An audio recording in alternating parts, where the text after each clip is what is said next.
office was a little bit run down, the door barely working when I went in over there. But got very inspired in the interview for what they were building. Very new company, fewer than 10 people. So that company turned out to be ShopBack, which today is kind of 1,000 plus or so people. Yep. Throughout kind of secondary school, I spent actually a lot of time with gangs in Singapore. I spent a lot of time getting into fights, doing very, very badly in school. I think about secondary 3 or secondary 4, very close to getting kicked out of school and probably my house as well. I got scammed in the game. And I was at that point in time, primary 5, very angry at the person who was scamming me in a game. So I figured like, hey, how can I hack into this person's account and try and kind of steal the things that I got scammed back? I saw the stark difference, which is that big companies, they're nice, really comfortable, great perks all around.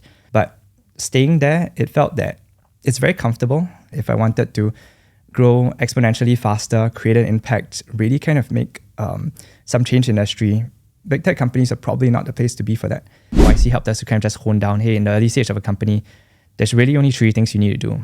Build product, talk to customers, and exercise, so you kind of can last for a while.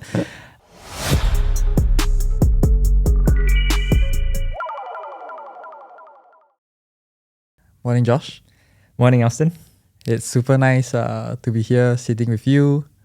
I'll start by saying, we've come a long way together. I think we've seen each other grow over the last 10, 12, 15 years. I can't even do the math right now. But I wanted to start by saying, a big welcome and thank you for coming on the show. For those of us who don't know, Josh right now is probably the face of AI in Singapore. You will see him on every AI article, every AI interview. He's the founder of Hypotenuse, and really specifically, quoting your tagline, it's an AI writing assistant and also a text generator. I think this is just on point with what we've seen happening so much in the industry, but more so, this seed started many, many years ago, right? So I really want to uncover how all of that happened, your time in the US, going through YC, and really how should people navigate in today's age of AI. Before we start, people can see all the successes and experiences of Josh on the outside. But how would you describe Josh as a person? Yeah. Well, first of all, thank you so much for having me here. Really excited to be able to chat with you, definitely, Austin. I think, and that's a really big question, I think how I would kind of describe myself is someone who isn't too satisfied, especially kind of with the status quo of things most of the time. And I think that's what led me to startups as well. I have a kind of inclination towards sometimes obsessing over things, and I think that's what also drives me towards startups, wanting to kind of obsess over what the future will look like, especially when it comes to AI technology, how people will be using it as well. And that's what kind of pushes me as well to want to start a company where we have a chance to really change or reshape an industry 10 times over in kind of making the way they work much better, much faster, accelerated. And the last, I would say, 2-3 years has probably been a roller coaster, right? I think when Hypotenuse first started, AI isn't even a household word yet. Right after that, going through the whole AI boom, it's on every government's agenda, every VC fund's top agenda, suddenly plummeting. More importantly, I mean, being directly in the face of AI in the space. I'm pretty sure you're packed with interviews. I've seen even in the last 6 months, congratulations on the Forbes accolades, Tetler's accolades. How are you doing, man? In the last 2 or 3 years, has it been a really busy time? Thanks. Yeah. No, thanks for all the kind words. I think at the end of the day, even with all that, it's still, we always consider it still really early days for us, and there's so much more for us to do in the space as well. It's definitely been an extremely busy time. We've had to kind of go through lots of up and downs throughout. Some changes, iterations in a company. We've had to, even on a kind of individual level, we've had to do things like sometimes flip our sleep cycles to make sure that we could cater to US time zones when we're serving customers as well. Mm-hmm. I think it's been an extremely busy time. just kind of working 24/7. I think, as you know as well, every time we catch up, it's always at random times that we're messaging each other. Yeah. But it's also been one of the kind of most satisfying times. We've grown a lot since then as a company. We've managed to kind of get some of the largest brands in the world onto our platform. We've managed to grow a lot of our self-serve platform as well. I think today we've gotten over 1 million user accounts all throughout globally onto our platform. And I think from there, for us, it's kind of really then driving it up and seeing how we can kind of expand as we take on our next biggest hires as well. I definitely want to deep dive into the whole Hypotenuse journey, but peel back the onions for me. Yeah. How did all of this start?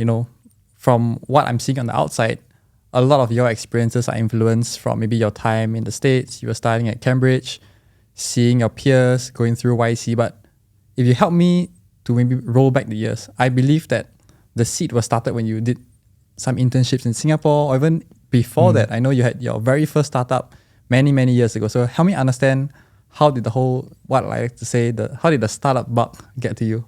Yeah, that's a great question.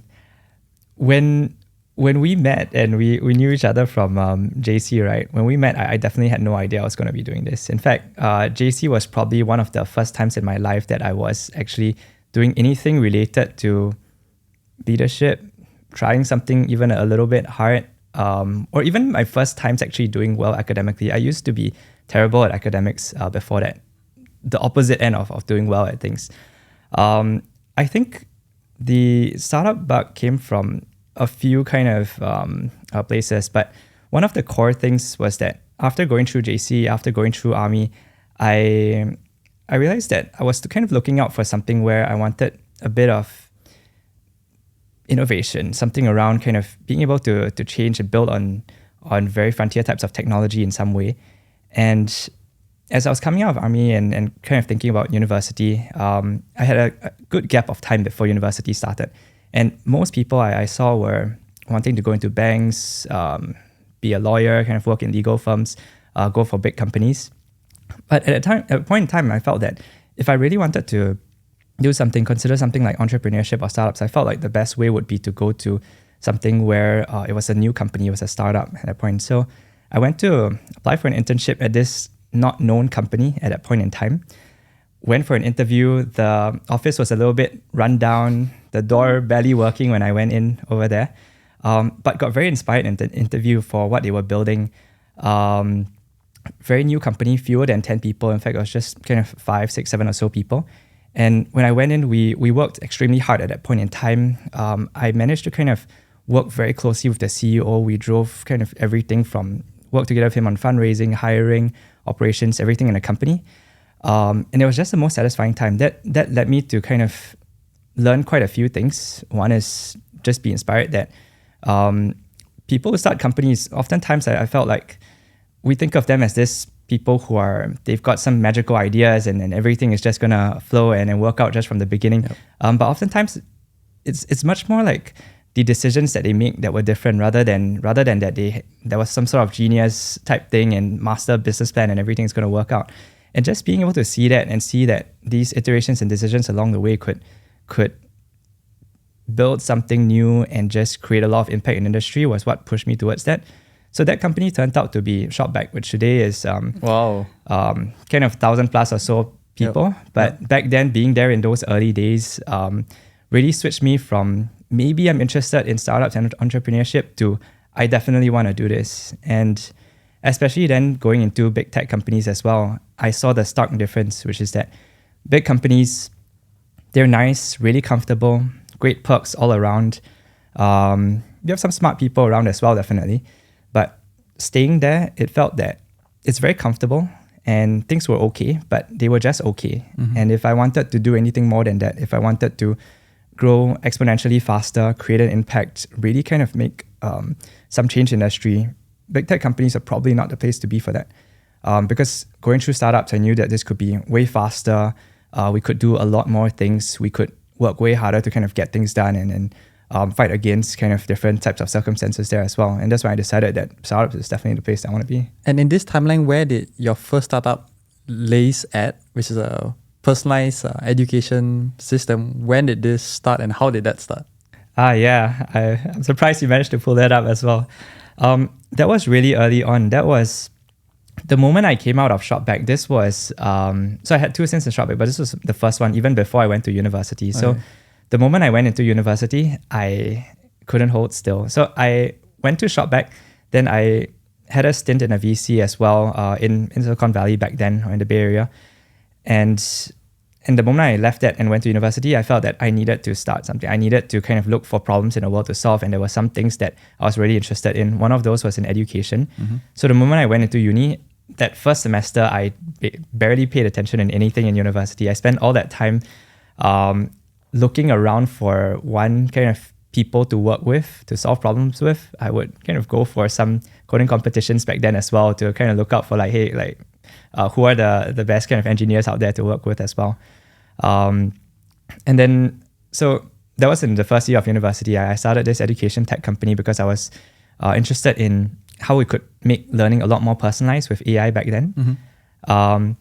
It was very early on for AI at that point as well. I don't think the technology was Like ready 2015, 2016, if I'm not wrong. yet. Yeah, about 2015 or so. So, and I was also trying to run that from the UK while I was in university, while targeting educational institutions in Singapore. So that also meant that while people were going clubbing and partying in their first year, I was in my room trying to make cold calls to schools in Singapore to try and sell our product as well. At like 4 or 5 a.m., I would have a kind of roommates or housemates where they would come back at 4 a.m. and they're like, oh, you're still up? And I'm like, yes, I'm still I'm still kind of calling schools from here and trying to find customers. Yeah, and you spent those 4 years at Cambridge. So your peers must have been, very intellectually stimulating people, but still you found that you needed to source for this niche of people that want things the hard way, wants to, use code to build products. Like, was it difficult to find like-minded people there?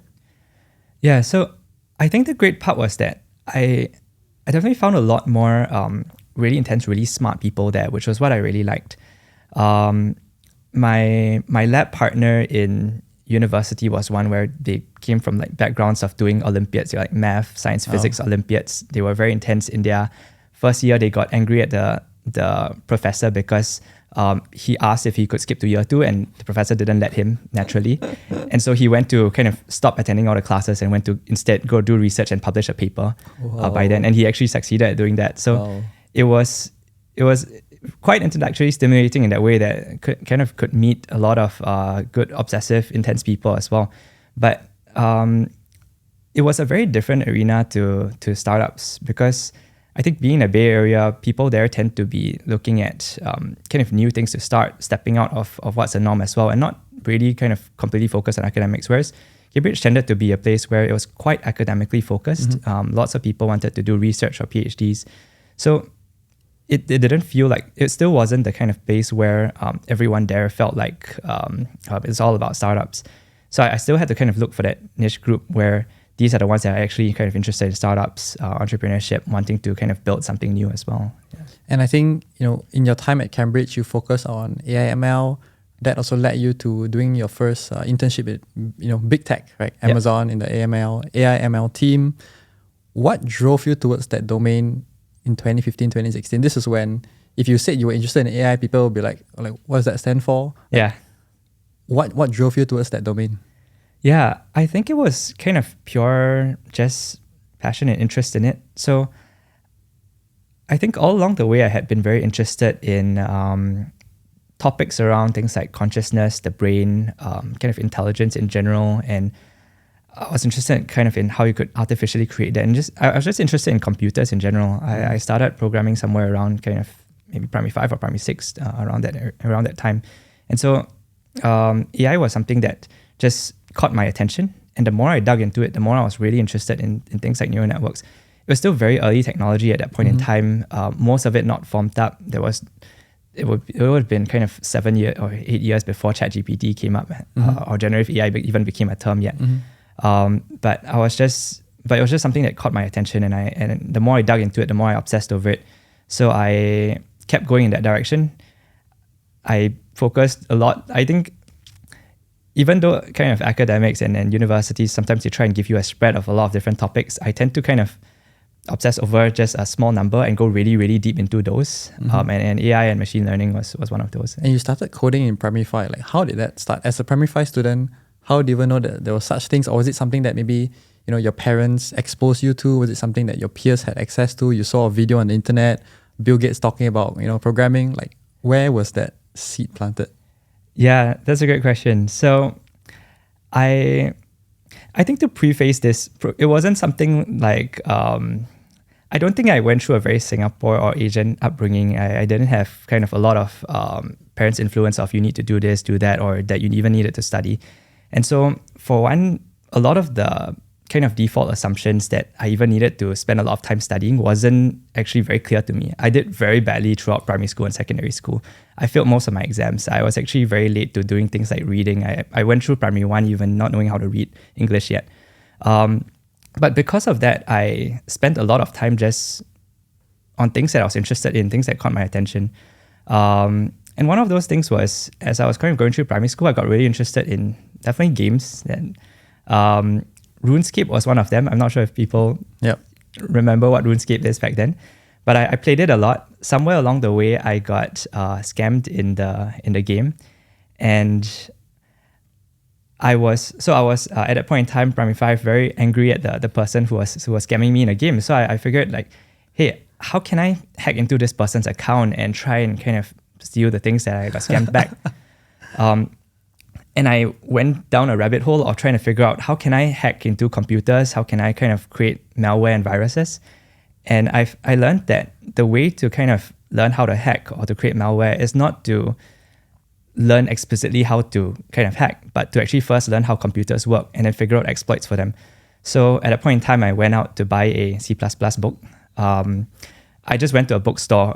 I think it was at Funan or something back then. Went to kind of look for books and kind of programming languages. C++ was one that caught my attention because it was very ground level. You will do quite a lot. So I went to learn C++ at like kind of primary 5 at that point in time. Went pretty deep in it, and then learned a lot about how to build malware. And so my first foray into programming was learning how to build viruses. Sent it to a few of my friends. I had times when I got called up by other students' parents as well to get scolded for why their son is getting malware onto their computer. But, yeah. No, the reason I asked this is because I think you did an interview with IMDA before, right? And it said that when you were 11, you were motivated to learn programming and coding because you were scammed in online games. I wanted to retaliate by hacking into the scammer's account. Yeah. And I realized the best way to learn how to hack was to first learn how computers work. This is when you were 11 years old. So you were going through school. Those didn't interest you, but the motivations of earning something that you've built up in the game, and when you lost it, that the drive to want to just like get it back just drove you down this rabbit hole of learning like coding and computing. And at 11 years old, after buying the book, like what's next? Like, do you buy a computer? Do you start surfing the dark web? Like, what do you recall as your first 2 months as to trying to understand what C++ was and how do you actually execute it? Yeah, so I was fortunate to be in a home where we had a kind of old computer. Okay. So the first thing I did was I bought the book, I read it. There were some things that I didn't understand. It was like, how did this kind of translate to building malware and games? I kind of flipped through the whole book, and it was like, okay, it was teaching me how to program. I get this thing about, here's how you make a program about cats and dogs, but I didn't get how it, and like it was object-oriented programming back then, but I didn't get how it translated to that. So I spent a lot of time, on places like the dark web. I was spending a lot of time, I don't even know if it was Google, maybe it was Yahoo back then as well, just going through the web, reading up a lot about, okay, here's how viruses work, here's how you can kind of create malware, here's how you kind of can hack into things as well. And then I just tested a lot of things on my computer. It was Windows back then. It was also a lot, I think it helped that back then computer security wasn't as big a thing yet. So it was much easier to create programs and send it to people. And there was MSN back then as well. And so I spent a lot of time, or rather as a primary 5, primary 6, if I'm not focusing on studies, I had a lot of time outside of school that every day I just came back home and I would be just reading through the C++ book, and I would be kind of just writing up programs and seeing how to kind of build things. Yeah. Because you mentioned that in primary school, secondary school, like academics was never something that you were very interested with. Also very bad at it. But when you went to JC, like you were, if I recall correctly, like vice chair for our council. And then after that, going to Cambridge, you went into CS, you went through YC. It sounds like this experience might have probably been the most pivotal time in your growing up and really catapulted you to a certain direction, right? Like, do you think the gist of this was you finally found something that you were interested in and you could relate to, or previously it was just, trial and error until you could like find something? If you could look back, how would you kind of describe this, the essence of this pivotal few years, and what propelled you into this direction? Yeah, I actually think it was more hard knocks than actually kind of just purely finding passion. So I was very bad at academics throughout primary school and secondary school. And from a personal perspective of kind of interest and everything, I was also kind of spending time on the opposite of kind of things that people should be caring about. So actually, throughout secondary school, I spent a lot because I guess without a lot of kind of parental influences, it also meant that there's a lot less of kind of influence of like, hey, don't do these things, go and study instead, go and do your assessment book. So those baseline assumptions weren't very clear to me. I had to kind of discover a lot of that myself. That also meant that throughout kind of secondary school, I spent actually a lot of time with gangs in Singapore. I spent a lot of time getting into fights, doing very, very badly in school. I think about secondary 3 or secondary 4, very close to getting kicked out of school and probably my house as well. No way. So it was more of that point in time. That pivotal moment was more of because of hard knocks. I think the long story short was just that kind of hitting rock bottom at some point over there, and then realizing that, hey, if I kind of carry on down this path, I had kind of a lot of seniors where I knew that where all this would lead to as well. I hung out with kind of a lot of people who were kind of going to gangs. I was considering just my pathway would never have been even just to go to JC or university. My pathway I thought would just be kind of like not even spend much time in school after that as well. But somewhere along the way, I got hit hard enough that like kind of as I was at a point where like maybe getting kicked out, maybe not, that I found that if I kind of do all this and I carry down this path, I would have probably kind of like, if kind of everyone around was already kind of giving up on me, then if I give up on myself, then it would have just led to me kind of just going down a path which would be not great and just kind of like hurting my own future. But I thought that, what if I tried to do the opposite for once? What if I tried kind of picking something up? Maybe even tried studying to see if I would like it as well. In that sort of time, I think there were more gangs in Singapore when we were during our time in secondary school as well as compared to now. But the trend back then was that we don't normally bring our school bag to school even. So when I decided that, hey, maybe I wanted to try studying, I didn't have, here's my textbooks and my piles of notes and everything, and everything laid out. I was only bringing a pouch to school every day. Every time a teacher gave me notes, I would crush it up and put it in the bag. No way. So for me to kind of go from maybe I want to try studying was to kind of uncrumple some of these notes and try and figure out like, what am I even supposed to be learning at that point in time? But to kind of cut short that, so I tried that out. I tried kind of like studying a little bit more. Things got better.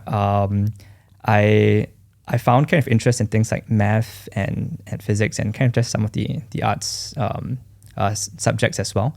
And so that pivotal point was really kind of that O-level period, or that after O-level period as well, where I had a lot of time to think about, here's all the mistakes that I made, here's how I kind of was terrible at a lot of things, and I was probably kind of the most unfriendly person at that point in time. I actually used to have kind of I looked very different back then as well. I had like lip piercings actually back then in the past. You had dyed hair. Yeah, a mix of different things.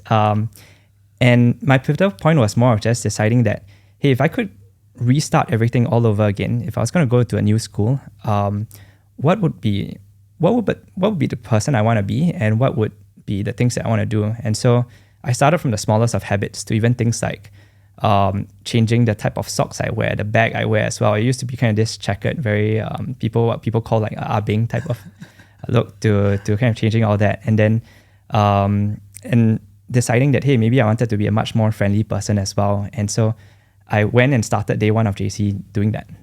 And that's why I went even the complete opposite end. Like maybe I want to try something hard for once or do something difficult. And the opposite end was trying out for something like counsel, which led me to then becoming the VP, which I'm very fortunate and thankful for. But that kind of reshaped my whole experience. And that's why I was kind of then trying out very, very different things at that point. It's a crazy story. Like you're telling me that the few recipients of the Forbes 30 Under 30 award in Asia, the founder of Hypotenuse, going through YC, going through Cambridge University, doing CS, being the VP of counsel in JC, started from hacking people's account on RuneScape, being a quote-unquote abeng and a bit of like a hooligan and really making this 180-degree change into this. This is, if you had to distill all of this, right? Because you said, parental influences wasn't like a huge thing. It sounds like a lot of it was an independent decision, right? Was that drive just, coming from a place of like fear of regret, or is it you suddenly saw someone that you wanted to emulate? Like it would take a lot of drive to make such a huge difference, to what you said. Even being conscious to think that, okay, maybe changing the socks that I wear will make a difference, right? Yeah. Like, could you distill to what is one thing that really drove this internal motivation? Yeah, that's a good question. I think part of it was just, I think it was sort of even a bit of kind of inspiration of just the people around me as well. I think I was very fortunate to have, I was in a school where classes were also filled with people who are like that, like in gangs as well. And we spent a lot of time kind of playing around a lot and doing very badly in school, which I was as well.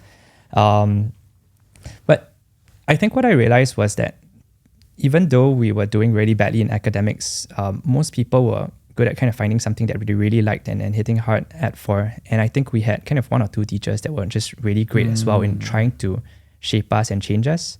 I think some of those influences played a big part. I think that while there wasn't that much parental kind of influence in that area as well, I think getting a lot of hard knocks at that point in time, because there was a kind of confluence of everything happening at once. Like school was really completely giving up. I was at the bottom of everything in terms of grades. I was like, I think there is, you do badly, you're below average. And I think Singaporeans sometimes think that you do badly, you're like just a bit lower than average or something. I was at the bottom. Like there was once my teacher kind of just held back the results of a test because he said, hey, I want to wait for like Joshua Wong to come back. I wasn't in school that day. So you weren't even in school. Yeah, I wasn't even in school, so that I can show you his ultimate score, because I was literally the bottom. If people would get like, I don't know, like failing at like 40 something, I would be failing like a standard deviation below them. I would be like literally like a far gap between the second last person in class. And I think it's more of just all those hard knocks coming in at once, like kind of school wanting to give up, parents in a way as well, kind of just the people around you that kind of at rock bottom level, you start to then really kind of question, is this the pathway you want to go to? Is this the direction that you want? And I think it's kind of that motivation of then a little bit of kind of wanting to prove people wrong in a way as well, a little bit of then having some interest in certain things that maybe if you want to kind of do something more, that something needs to change. And so it was a lot of kind of thought throughout that time. Yeah. I can't imagine the amount of internal motivation and the amount of self-thought that you went through to kind of really make that change. Let's talk a little bit about your next formative set of years. This would probably be your time at YC, seeing the past applicants going through it and personally applying yourself. How was the whole YC experience? How was it meeting, Sam Altman, Michael Seibel, Gary, all of this in person? How was that whole experience like? Yeah. YC was definitely, and I still consider them as one of the most helpful investors on our cap table as well. I think there are a lot of kind of investors out there where they sometimes give advice, or even kind of angels as well, where advice is given on a very low kind of numerical data point. Like maybe they see n equals to 5 cases or n equals to 10 cases, sometimes n equals to 30. YC has seen kind of n equals to 1,000 kind of examples, and they have a lot of data points of startups doing well. And so they manage to kind of distill a lot of things that they know are sometimes as like founders when we're just starting out, we have a lot of dumb questions like how do you even start a company? How do you even kind of do stock options, or how do you even kind of like hire someone? YC has a lot of playbooks for things like that, and I think what really helped kind of going into YC was just being able to kind of get access to a lot of these playbooks. They were really distilling a lot of great advice to a lot of kind of questions of like how do you do sales, how do you get users and things like that. A lot of that YC provided and did very well. And on top of that, you have a community of people that's very strong as well. And I'm surprised by how strong the community is. It's the kind of place where we just email anyone in YC and we just put the tag in our email as like, hey, we're from YC as well. And you can be emailing like the CEO of Dropbox or Stripe, and when they see that you're from YC as well, they're a lot more kind of like friend. Like they would. There's a high chance that they will actually even respond to you because of that. It also kind of taught the idea of just clarity and focus, which I think was what helped us to get into YC in the first place. Being able to show kind of speed and progression over time was one of the most important things. And in a startup, we're always trying to do many things at once. I think a lot of those things are not super important to do, but YC helped us to kind of just hone down, hey, in the early stage of a company, there's really only 3 things you need to do: build product, talk to customers, and exercise, so you kind of can last for a while. And that kept getting hammered in us. So it really kind of helped to give that clarity and focus going through YC. Do you recall during your batch, how many % of the cohort were AI companies? Oh, very tiny %. Yeah. Yep. Because they sometimes try and group us according to the types of companies that we are. Even in my section, like smaller group of people, which was supposed to be mostly AI companies already, maybe only like half of them were AI companies. Okay. The reason I ask is because even in like the more recent batches, I think I read some reports where almost, more than 75% were all AI companies. Yeah. Already. And back at your days, when you were raising your hand telling people about this AI machinery, people might have been like, skeptic eyebrows, right? So yeah. But looking back at your journey, was it that obvious to you that this was always something that would prevail and stand the test of time? You decided that you wanted to do a thesis in this area. You decided that you wanted to build a company in this area. And I don't know if it was obvious to you almost 7-8 years ago that AI would be where it is today. Like, how did those dots connect for you? Yeah. It definitely wasn't obvious back then. In fact, when we started Hypotenuse, even and we were going through our first round of fundraising, post YC, some investors, we basically said, hey, we're doing AI, content generation at a point in time as well. And there was an investor that basically told us, AI and copywriting, that sounds terribly boring. Like, this was 2020. I wouldn't fault them as well, I guess, because it wasn't a big thing. But I think what drove kind of interest down that line was just, I think it was purely just, when I was doing that in Cambridge, it was just purely out of interest in AI. I thought, even in kind of like 2018, 2019, I could see inflection points coming.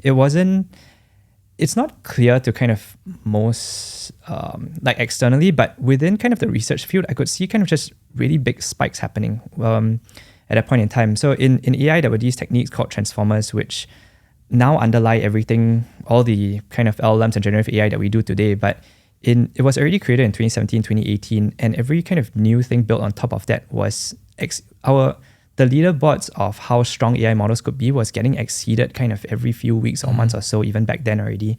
And if I extrapolated that, I could see kind of inflection points happening.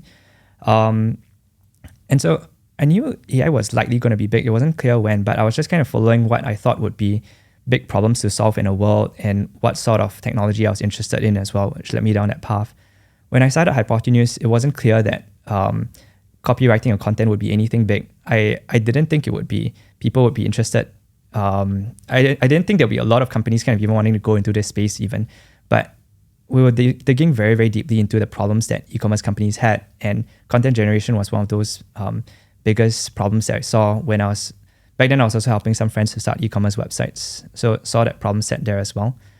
And so just seeing how big a problem that was, that's when I kind of came out to start it.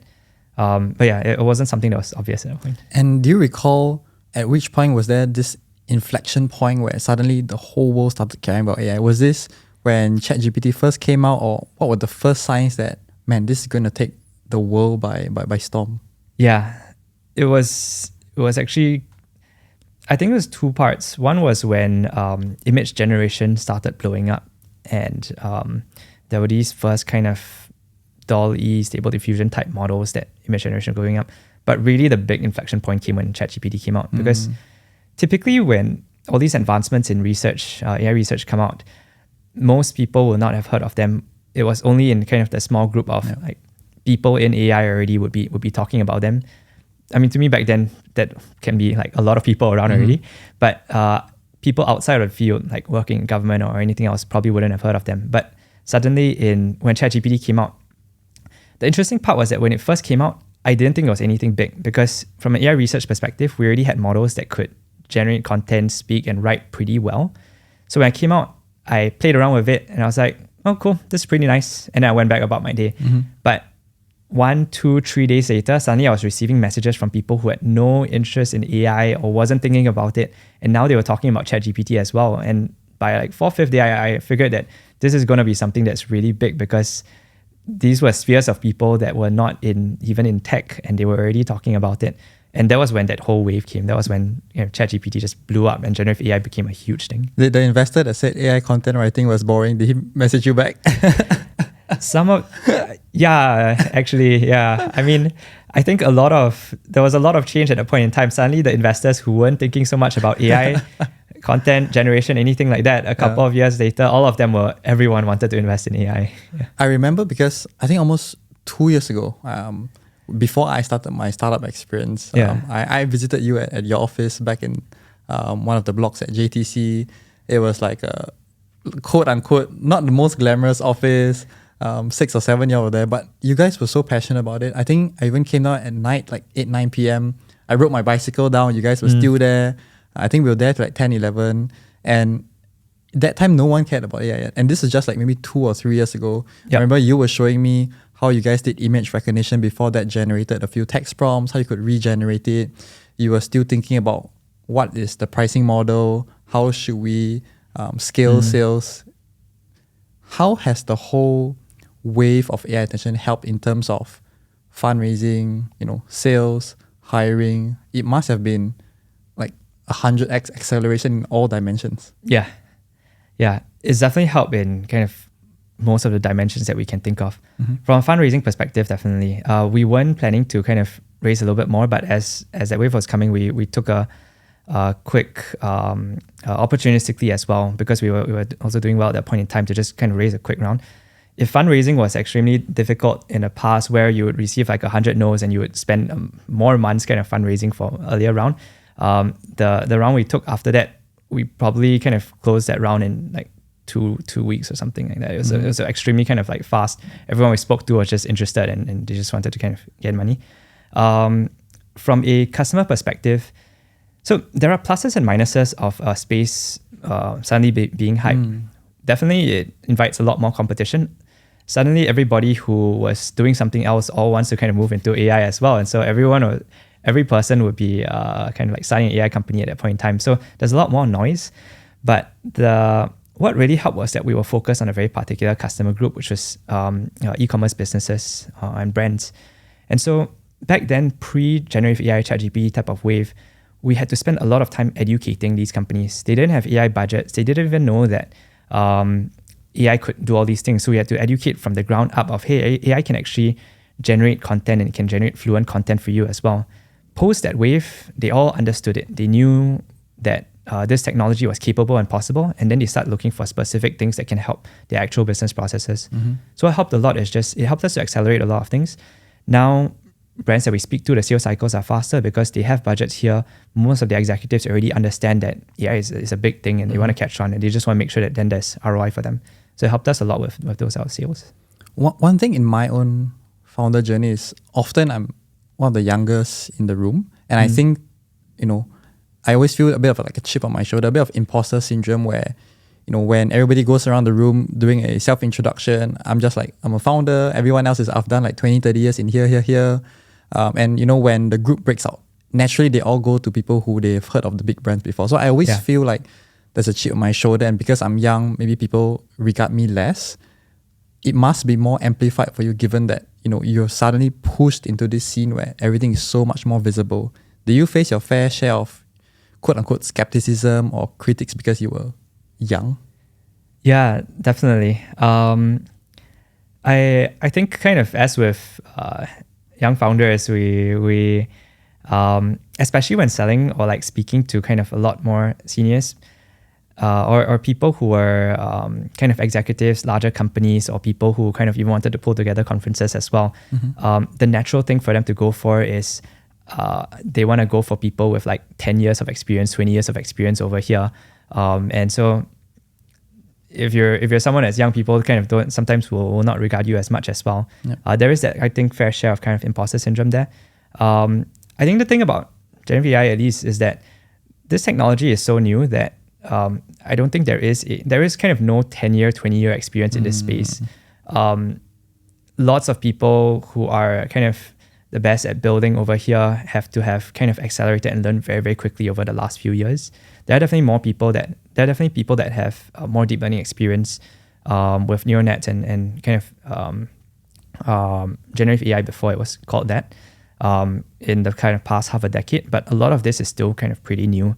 And so it helped that there were a lot of kind of very new kind of founders going into this as well, which helps to provide the space. But yeah, definitely there's that sort of we're young founders, and I think especially in sort of Asia type regions, people tend to think that if you're really young, you're not that experienced yet as well, and so you kind of have to kind of do a bit more as well. And does that shape how you've been in your role in hiring? I know in the last 6 months, you guys did a few key hires.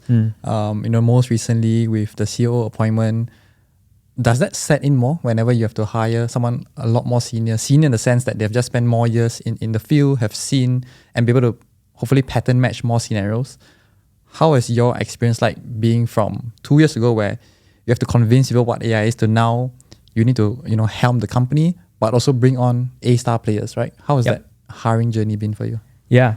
I think hiring is always a tough thing all along the way as well. We're looking for some of the top people in the world to join a early stage company where you're pulling for a lot of the kind of very senior people. They're getting pulled out from very, very secure places or very stable places, very high pay as well, and bring them into very early stage startups to say, hey, come in, it's going to be, you're going to get a lot more risk here. You're going to work way harder here, like 10 times harder than anywhere you worked at before.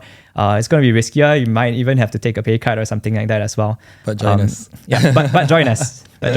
We welcome you.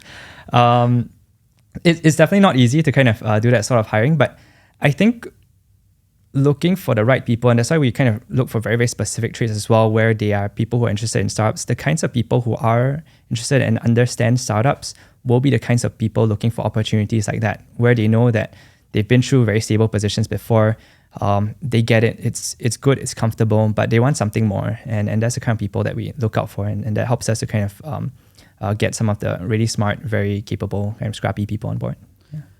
One thing that struck me is it's not just in the last few years, but I think over the last 8-9 years, you've always been someone who's very curious and always someone who's been trying to seek information, sometimes not near you, but you put it on the internet to try and get information. What I'm referring to is I found your Quora account, right? Even 8-9 years ago, Wow. You were asking people about, hey, have you all heard about this like startups? People were asking, hey, how does ShopBack make money? How does Carousel make money? You were answering questions 8-9 years ago.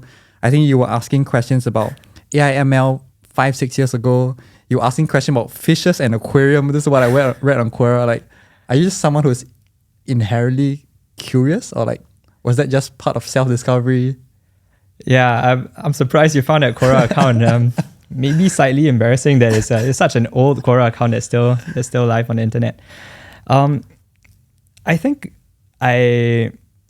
when I catch on to certain interests, I tend to kind of like obsess over a small number of things. So there are kind of random things there. I mean, one is that was probably the time in which I was just kind of getting to ShopBack in startups, and so I was very kind of interested in when something catches on my interest, I really want to go very, very deep in it, and so I spend a lot of time just like figuring out like everything around it as well. So diving deep into Quora, asking questions, helping to answer questions as well. fishes and aquariums are actually one of the things that caught my, like throughout my life, is one of the things that I also obsessed over at some point. This was also in primary school and kind of secondary school because I had so much time. Fishes and aquariums was something that I actually dive very, very deep into, to the extent that I would every single day just hang out at an aquarium shop. Like the uncles back then knew me. I was helping them to pack fish on some days as well. But yeah, I think I tend to kind of like a lot of things. There are very few things that I would say that like I'm just really bored by or not interested in is one. And the other is that for the things that really catch my attention, I tend to kind of obsess and go really deep into it. This is a very unobvious observation because one of our previous interviewee, he also had a Quora account and he was asking on the internet questions like, how should I do equity split between my first few hires? And I found that it's very unobvious, but this inherent curiosity and interest to just seek information. Sometimes maybe they can't find this around their surroundings. They don't know who to ask and, they just put it out there. So kind of like an unobvious data point where I found what's the true definition of someone being curious, but also trying to take action to seek information. And it's a Q&A site. So you're not even expecting a reply. A new account may not even get, pushed up, but still this interest of just putting it out there and getting people's interest. This is something that I guess I see in you and something that you've exhibited 8 years ago. That's really interesting. Yeah, that's a good observation point. Yeah. Do you think that you would still be doing Hypotenuse if, let's say, the global hype and attention on AI wasn't here yet? For sure. I think when we started off, there was no kind of global hype and attention. I think the thing I've come to realize, especially because we started, like Hypotenuse was started at the start of the pandemic when no one wanted to go into kind of risky businesses or startups. It was at a time when people were fearing recession. Everyone wanted to just stay in a stable state or stay in kind of whatever they were doing and not take any risks at that point in time. I've come to realize that to build a company, I mean, it's going to take a long time. To build a successful company, people know that it's like a decade-long journey. And within a decade, hype cycles are going to come and go. There are going to be peaks where everything is working out as a wave and you ride along it. There are going to be times in which the hype all goes away and it's going to crash and everything is no one's going to care about it. No one wants to purchase as well. Well, not that no one wants to purchase. You still have customers, hopefully, but the economy is not doing well. You will go through times like that in a decade-long cycle as well. And I think that if we were just chasing after hype cycles, that would be something then that wouldn't last as a company. We would then have to kind of try and switch a whole business every kind of 2 or 3 years. I think what helps is that we're very focused on the problems that our customers want to solve. And regardless of hype cycle or not, in fact, if anything, if the hype cycle goes away, we would be even more kind of driven by it as well. That then we are really kind of like focusing on this problem that regardless of hype cycle, we want to make sure we solve it for our customers. I think one thing about high performance individuals is time management, because that's one resource that everyone is quote unquote crippled by. You can't buy more hours. And when you're telling me about you would obsess over the socks you wear, the bag, the shirt you wear, I would think that you're someone who will be very, very strict and stringent about how you spend your time. So especially with the trajectory of the company right now, I'm pretty sure you do a lot of interviews. You also have to still run a business. You have to hire, you have to scale. The last time we chatted, a lot of focus on North American sales. How does the day for Joshua looks like? How does it start? What do you do? How do you remain sane? How does it end? Yeah, that's an interesting one. Well, for one, I don't think I spend a lot of time on things like interviews and conferences and things like that. I think I only do that very periodically. And I think for this is more of an exception because I'm happy to kind of chat with you and I love the kind of journeys we've been through as well. I'm also honored to be here. But I kind of that typical day would be, I think the biggest proportion of my time that I spend on is really what's needed in a company and where I see the bottlenecks. To me, I look at it from what will move the needle the most in a company. For some periods, it's going to be marketing. For some periods, it's going to be product. For some periods, it's going to be sales. For this kind of period of time in a company, I think sales is the thing that will move the needle for us the most. And that's where I spend the largest proportion of my time on. I think that there's a tendency kind of looking from the outside that like, hey, if I'm running the company, I need to be spending all my time on kind of high level things, like planning and like branding and going for things like conferences and all those. I tend to not do that a lot. I tend to kind of like lower down proportion. I do that periodically in some instances, but it's kind of like kept towards a smaller proportion, and I take it periodically, like maybe like once a quarter or so, or kind of sometimes even longer than that. I think the last time I went out to some sort of speaking thing, it was quite a while back already. But I would kind of also just use that to market every time I do go for that. Yep. And I think just using that for marketing, once you kind of post, even if there's a longer span of time in between that, if you just do that every quarter or so, or you just kind of like post every month or so, people kind of get the frame as if like there's a lot of that. One is it's good that then you're top of mind and you have a lot of marketing there. But the other is that then I don't want to kind of give the wrong frame whereby that's like the most important thing to do, because I think that doesn't move the needle as much unless it's where our customers live. But where I spend the most amount of time on right now is probably sales and seeing where the biggest bottlenecks are in a company. So sales and product, I'd say, is the two places I spend the most time on. Are you inherently an extrovert?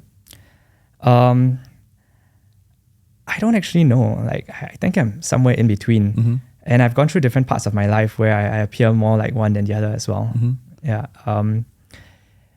I think that in kind of much younger, probably. But if I kind of go from the pure definition of what people say, whether you're an extrovert or introvert depends on kind of where you actually derive energy from. I do derive energy from people as well. So maybe on that sort of definition, then towards extroversion. I guess some of the founders I've met who might be more builder focused, maybe even coming from a CS background, tend to be very action driven in a sense that, they personally want to be involved in coding, in, pushing out a product. And sometimes as a founder, you might have to play on a different hat. Sometimes things that you enjoy, things that you don't enjoy, but it's what it takes, right? Yeah. And even more of an anecdotal observation, even when I was scrolling through your LinkedIn, right? Years before, I think you post about a few articles, but more quiet. But now, especially as you take on a more founder hat, I think you also have to, by default, play the role of being this ambassador and sharing more about product launches. Is that natural to you? Or for you, it's just, okay, you see it as a problem and someone has to do it. I'm in the prime position. Like, this is just, part of what comes as the role of a founder. That's a great observation. You do your research really well. Try to. Yeah, it's not, I don't think it's something that's natural. You're right. There was most of my posts and everything were all pretty quiet until we went into product-led growth, or really dug deeper into it. And I realized that the way to kind of get just users coming in and signing up if the market is going to be large and getting marketers is just to kind of do more posts, kind of build up a bit of buzz, noise around the company as well. And that's when I started to post more. I don't think it's very natural in the sense that I would, if just left to my own devices and it wouldn't help the company, I probably wouldn't be doing it at all.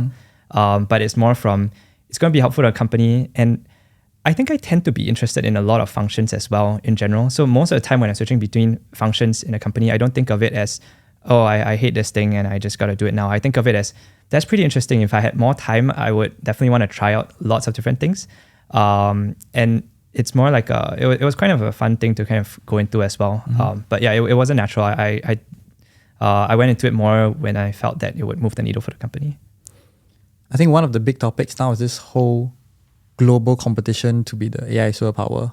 We often see, US being the first movers, but a lot of research also shows that some of the AI models that China has come up with has really, caught pace. Do you think that the race to be a AI superpower, it's actually bounded by geographical lines? Because if that's the case, it would seem that, maybe factors like regulations or data privacy, but in a true internet economy, do you think that global borders are actually what would differentiate the winners and losers? Or is it more of like who does more partnerships? What is the opportunity for Singapore, for Hypotenuse to be one of that leading partners? Like, what's your take on this whole vying for power from a geographical point of view? Yeah, that's a good question. I would kind of differentiate it a bit in terms of companies between foundation layer companies or infrastructure type companies versus application layer type companies. So the way I split that is that your foundation infrastructure type companies are the ones that are going at it more from a research perspective. They want to build your top large language models in the world. They want to kind of maybe even go towards AGI, or artificial general intelligence. And their goal is not necessarily to build the best product for businesses and the end users, but more to kind of build the strongest AI model that can be generalized and then used for everything. And then there's the application layer companies, where the focus of application layer companies are more about, regardless of what AI model you're using, you could be even using sometimes other companies' AI models as well, but your goal is to kind of build something for the end user and make sure you solve it for them. It could be building workflows, platforms, and kind of different types of SaaS workflows just to make sure you solve it well. I think when we're talking about foundational layers, there will be, it's going to be largely driven by who has the strongest compute and data at the end of the day. Some of these, there'll be geographic lines at play here as well, because different regulations will make a big difference for this. So what sort of chips can be shipped to different areas will make a difference in how powerful you can get in terms of AI models. And for a long time, at least in the last couple of years, it has become clear that to continually improve and make stronger and stronger AI models, you do need that sort of size in terms of your AI models need to be scaling up to be much larger, and that's how you get more performance, but also kind of like strong enough data. And to get that level, you need compute, you need chips. Those geographic lines matter.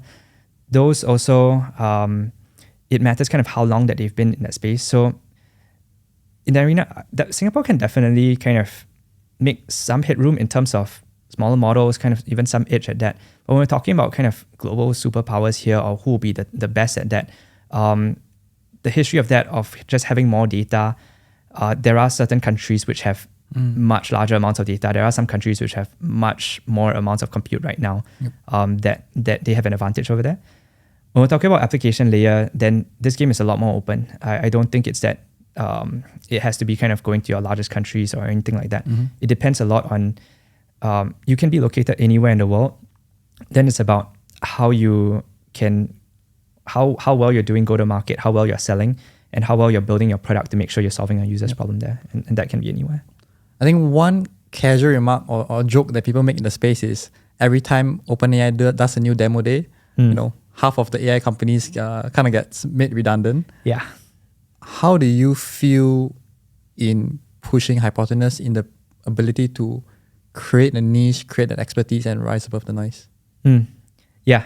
So it's true. I think that one is that this market, I think, moves a lot faster and is a lot shakier than most types of startup markets out there. I think that in the past, it used to be that, or in kind of many different industries, you do something, you have product market fit, and you can roughly kind of stabilize, and that kind of product market fit stays for a while. The interesting part here, which also makes the space exciting, is that the space has not stabilized yet. Every sort of big shift that you have in your infrastructure foundational layer creates a big ripple effect all throughout as well. If someone was doing a speech company, now OpenAI has released their different models for doing that as well, they will start to create a ripple effect, and certain kind of parts of startups will worry about that. But for us, that's the reason why we are very focused on a particular industry, particular workflow, particular types of customers. While a little bit of kind of our Google Meta description says that we're AI writing text generator, we're not actually a very generalized one.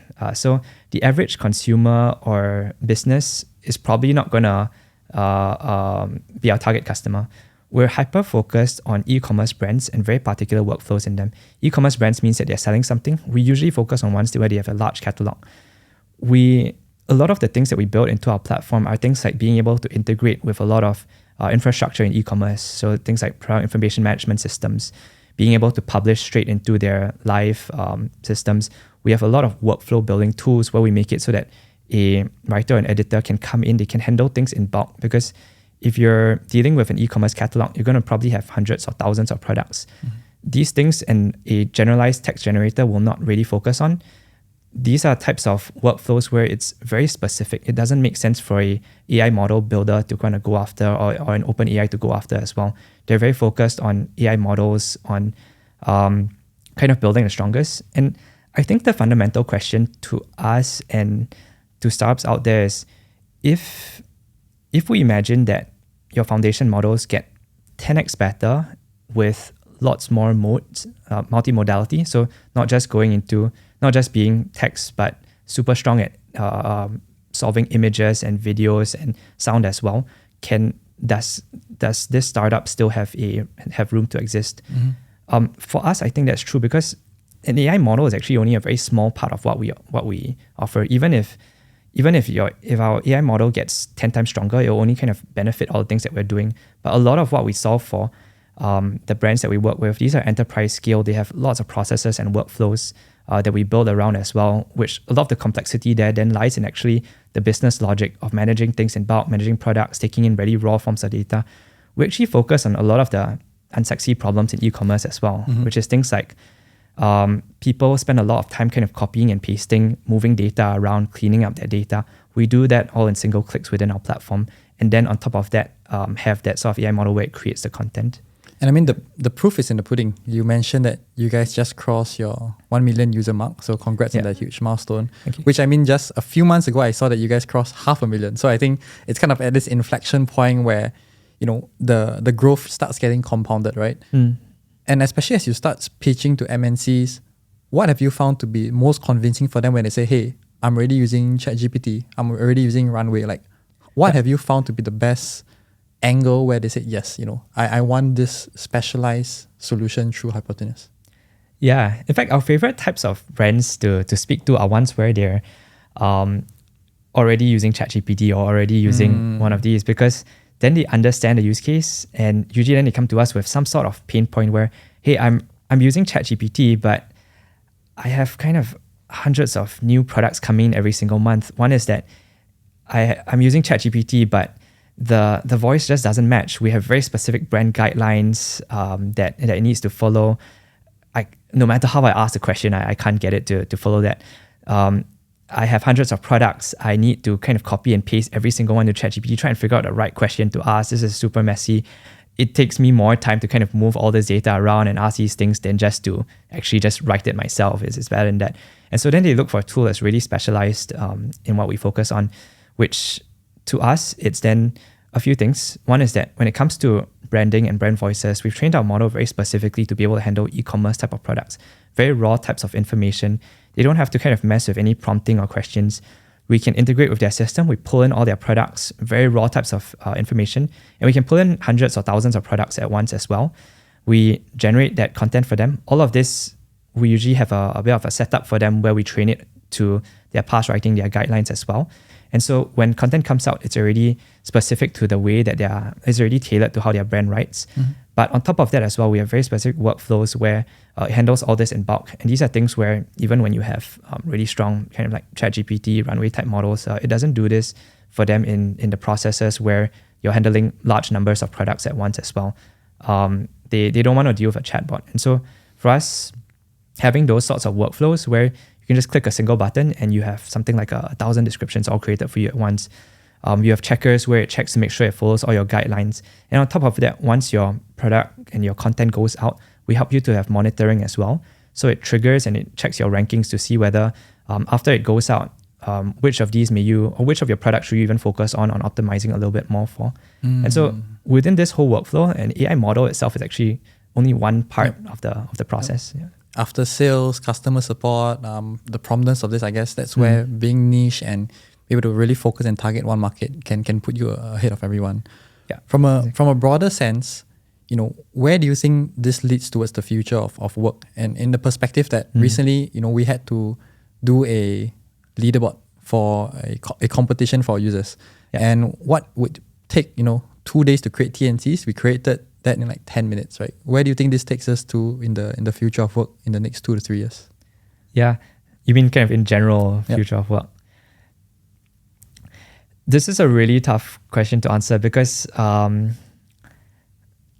so for one, I think it's very, the reason why it's also very unpredictable is because this whole wave of generative AI and LLMs now is not something that we even expected a couple of years ago when looking at inflection points, even though we knew AI was going strongly. from an AI research standpoint, we thought that things like creativity would be one of the last few frontiers to cover. We thought that we would kind of be solving more logical type of things and processes first. And so we'd expect kind of more, I don't know, like coordination type jobs to be solved first, maybe in management, and these things around creativity or coming with like good copywriting and good creative artwork would probably be the last frontiers to take over. And so back then, if we look at it, we would say, hey, people should focus more on the arts and be more creative. For some reason, it has been flipped over. I think part of that reason is that creativity can be seen as constrained randomness in a way, and AI models are just really good at doing that. But for some reason, this flip over meant that AI models have become really good at creativity first, but not very good at being 100% correct. So right now then, when I kind of look at future of work, I think that if people kind of think of, or if I think of things like, should people then be learning things like computer science or going to software engineering or still study kind of any sort of subject at all if we think that AI is going to be affecting it, I think all those things are still important because if anything, that those ways of thinking will always still prevail for very, very long. I think that a lot of knowledge work will need to be rethought. Anything that requires 100% correctness will still need a human for quite a while because this hallucination problem will take a while to solve. I don't think it's something that will immediately be solved as well. Higher level forms of thinking will become more and more prominent and important as well. So owning things and not just thinking on a I come into work and I finish a checklist and I leave. Like I think a lot of those types of jobs where we can kind of distill it down to just here's a checklist of tasks and I do it. If that's what the job is like, I think a lot of those will kind of be AI can help to kind of take a lot of that away. But anything where it needs kind of higher levels of thought will be more important. I think one prediction that Mark Cuban said was he thinks that majors like humanities, arts will actually become more important in the work of AI compared to maybe pure technical domains, right? The ability to prompt, your ability to accurately write a certain description, that becomes a lot more important than just an engineer, for example, right? Yeah. So I thought that was a really interesting point. I do agree a lot on that, actually. I think people have kind of also said that, like, hey, prompting and prompt engineering might become a big thing. Everyone should learn how to prompt. Honestly, maybe a couple of years ago, I would have thought that as well, because the first few AI models doing generative type things, you needed more complex ways of prompting to be very specific. But when we're looking at AI models now, they have become very resistant to even bad prompts or not. When I say prompts, I mean like back then it's kind of you need to structure certain, like here's a field, here's the value, and then you need certain examples to give it. Now it's about just asking a question. It's only going to get stronger in that, but it's right that AI models don't always have all the context that's needed. So I think prompting will kind of reduce to just, can you ask the right question and can you be logical in your description? And this is something that's important regardless of whether it's an AI model or not. It's like talking to another person. Can you actually properly describe your question and talk about it? And I think that skill set is important no matter what. And that becomes then, you're right, even more important with AI models around.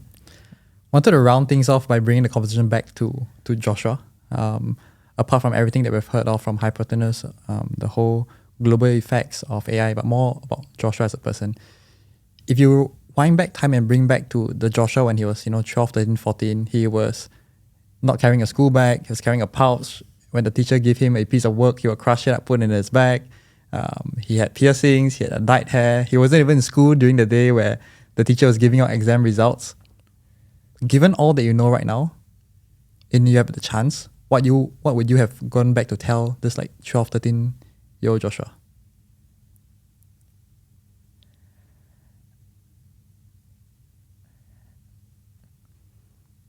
Wow, it's a big question. I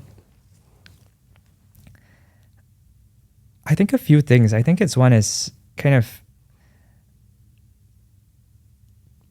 don't be afraid to try new things, even if other people aren't, to just kind of take and carve your own path and have that sort of conviction to follow it as well if you think it makes logical sense.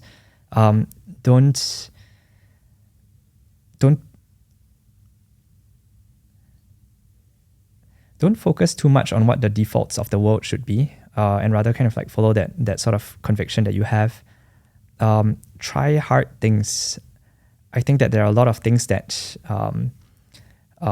we try and we kind of think that we're not good at it and we don't continue. I think that anything that we want to kind of get really good at or excel at requires a good level of hard work and kind of drive to do that as well. And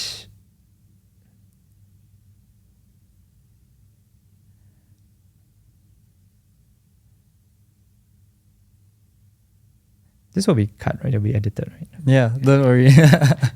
Yeah, I mean, I like it that it's raw because, like I mentioned, sometimes, you know, when I have some of the guests on, they're like, this is interesting for them because they often don't think back about the last 10, 12 years. And, you know, one of the guests I mentioned, I was like, hey, I actually see a pattern that you've exhibited in the last 12, 13 years. Like, actually, that's true. After speaking to you, sharing with you, you know, that kind of became a bit more obvious. So I think this is definitely the kind of very like raw thoughts. And the format of this, right, is how would, you know, Joshua look back in the last 12, 13 years? And my impression of you also is you just continually look forward. What's next? But I think what's interesting for me also as someone who's curious to learn is with all this experience that you've had, looking back at that very pivotal time, right? What I'm hearing is that, you know, just don't be afraid, lean towards your interests. You know, like you said, don't trend towards the default, don't trend towards the norm, right? Sometimes we may feel that we're an outlier, but I think passion is one big thing that I've already learned, especially in the startup space. If you do not have passion, the infatuation phase dies out after like 6 months. Right? There's no way you can build a startup if you're not passionate about it because it's easy at the start, but it really just becomes more and more trialing. It's always an easier way out. You see your friends doing like 9 to 5, you see them going on a holiday where they can, you know, put Slack aside and not reply for 3 hours, right? Like this is a very conscious effort. And one of the things that I mentioned to, you know, founders is that you must really like pain or you must be really passionate about the space. If not, it's really hard to do something for the, you know, continuously for years, right? So what I'm hearing is that throughout your whole journey is really towards leaning to what you were interested in. It was okay that, you know, languages or math didn't interest you, but the light bulbs connected when I really wanted to get back my RuneScape item, right? Let me find out how to get it back. And then when, you know, the whole startup bug came, the whole AI ML thing came, you went deep into it when it was like not obvious, right? So I think that's kind of like my main takeaway from listening to you in the last 1 hour. I think that's a really good summary. I think it's really about kind of blocking out the noise of what you think other people should be, what other people think you should definitely be doing, or what are just those defaults in the world that I think there tend to be a lot of defaults, especially in Singapore, where we think that just because you're doing well, you need to kind of, go be a doctor, lawyer, go get work in government, get a scholarship or something like that. I think, but those defaults don't necessarily have to be true. I mean, if you have ambition in other ways as well, if you're deeply passionate about any other things, I think don't be afraid to just block out that sort of noise and follow that logical path, follow your own kind of conviction or your gut on what you truly like as well, and then go really deep into that. I appreciate it. Thanks so much for being so vulnerable, raw, sharing with me your past experience. And I do definitely feel that this would resonate with people out there whenever they feel that things might be a bit lost, I don't know where I'm going. Follow your gut, follow your passion, and see where you have come in the last 8-9 years. So, cool. Thank you so much for having me here, Austin. Cut.